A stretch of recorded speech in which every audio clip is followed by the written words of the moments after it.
So అంటే cinema గురించి కాదు. ఒక క్వెషన్ ఏంటంటే సో బేసిక్‌గా మూవీలో చేస్తున్న చాలామంది ఆర్టిస్టులు గాని, యాంకర్‌లు గాని ఎవరైతే ఉన్నారో వాళ్ళకొక సోషల్ లైఫ్ అనేది ఒకటుంటుంది. సో వాళ్ళు బయటకి ఎక్కడికైనా ఎళ్ళినా, వాళ్ళ ఫోటోలవి పెట్టినా, సో బయట జనాలు ఒక ఆడపిల్ల బట్టలెలా ఏసుకోవాలనేది కూడా కామెంట్స్ చేస్తున్నారు. మీరు కూడా ఫేస్ చేసి ఉంటారు కదా! సో ఏం చెప్తారు సో బేసిక్‌గా అంటే మీ లైఫ్‌లోకొచ్చేసి మీరెలా ఉండాలి? మీరు ఎంతలో ఉండాలి?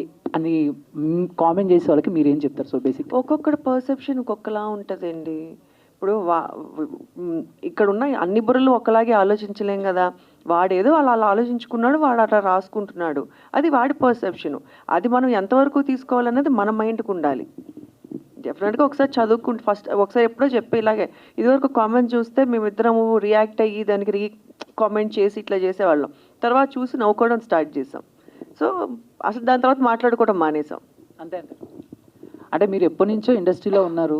సో ఒక ఆడపిల్ల ఇండస్ట్రీలో సర్వైవ్ అవ్వాలంటే చాలా కష్టాలు పడాలి. చాలా ఫేస్ చేయాలి. సో అలాంటిది మీ అమ్మాయిని హీరోయిన్‌గా చేయటం ఎంతవరకు అది రిస్క్ అనుకోవాలా? లేకపోతే మీకు ఆల్రెడీ సర్కిల్ ఉంది కాబట్టి ఒక వే అనేది అంటే ఫస్ట్ ఆఫ్ ఆల్ బేసిక్‌గా మీరన్నట్టు ఆడపిల్ల సర్వైవ్ అవ్వాలంటే కష్టపడాలి అన్నారు గదా! భగవంతుడి దయ వల్ల నేను ఏ రోజు టీవీ ఇండస్ట్రీలో గానీ, సినిమా ఇండస్ట్రీలోని కష్టపడలేదండి. బికాజ్ ఐ కేమ్ ఫ్రమ్ కష్టపడడం అంటే ఐ మీన్ కొన్ని ప్రాబ్లమ్స్ ఫేస్ అదే చెప్తున్నా.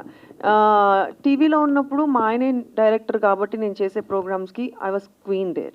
అండ్ సినిమా నేను చేస్తున్నప్పుడు సినిమాకి కూడా నన్ను వరించి నేను సినిమాలోకి తీసుకున్నారు కాబట్టి నాకు ఆ రెస్పెక్ట్ ఎప్పుడూ ఇచ్చారు. సో, ఇప్పుడు జనరేషన్ అట్లా లేదండి. అందరూ ఎడ్యుకేటెడ్ అయిపోయారు. అందరూ హీరోయిన్స్, హీరోస్, డైరెక్టర్స్ అందరూ. సో, ఎవరిని తక్కువగా ఎవరు చూడట్లేదు. అందరికీ ఆ రెస్పెక్ట్ ఇచ్చే చూస్తున్నారని నేను అనుకుంటున్నా. ఒకప్పుడు ఫీల్డ్ వేరేమో నాకు తెలీదు కానీ, ఇప్పుడైతే అట్లా లేదు.